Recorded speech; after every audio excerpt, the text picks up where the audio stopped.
So on Friday, the president named Ron Klain his Ebola czar, and Republicans wasted no time over the weekend and into today, making Mr. Klain a political piñata.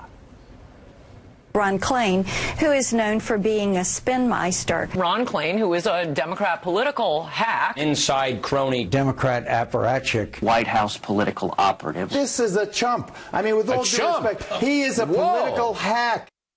Thanks for the shout out there, Geraldo. With all due respect to Geraldo, Ron Klain is a very competent guy. We both know him and know he's competent. But was this politically the smart choice for the president to name this guy as Ebola czar? This is one of these places where I think that the politics have to be secondary to function, right? Ron Klain, what we know about Ron Klain, really smart on policy, really smart on politics, a good communicator, and a really great bureaucratic organizer, infighter, right? That's kind of what this job needs. It's not necessarily optically the best choice, but he's a good choice on the substance of the job. Here's the three things that are going to be challenged from. Can he go up to the Hill and calm the waters? I don't think he can, because he's a partisan figure, and that's not been his strength. Can he go before the public and be commanding in a way that will calm people?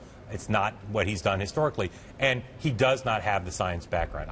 I think having Ron Klain on this effort is great substantively for the president. Yeah. I think naming him as the lead czar of the thing was not necessarily the best the president could do because of those deficiencies that he's got. Well, it certainly by choosing someone who didn't have a public health background, it certainly made him a target for a bunch of other people who don't have any public health backgrounds to criticize the president on that front. And he's not Norman Schwarzkopf, he's not that guy, right? But again, I mean, we've seen this over the years. What President Obama tends to, he didn't want to do this, right? And he wasn't going to do it and do just some flashy thing. Pick someone he's comfortable with and someone who he thinks can actually do the job that needs to be done. Here's the thing about Ron. He'll do a good job organizing it. Yeah. Not one Democrat that we could find have criticized him. That is a great sign for the White House, because if Democrats were piling on, it'd be a real problem. So far, Democrats are at least quietly supportive of the choice, not critical of it. And as you said before, if this thing goes away and Ron can sort of manage the end game of it, he's a very smart choice. And anybody who can be the chief of staff for both Al Gore and Joe Biden is a guy who knows how to take on some tough problems. No question.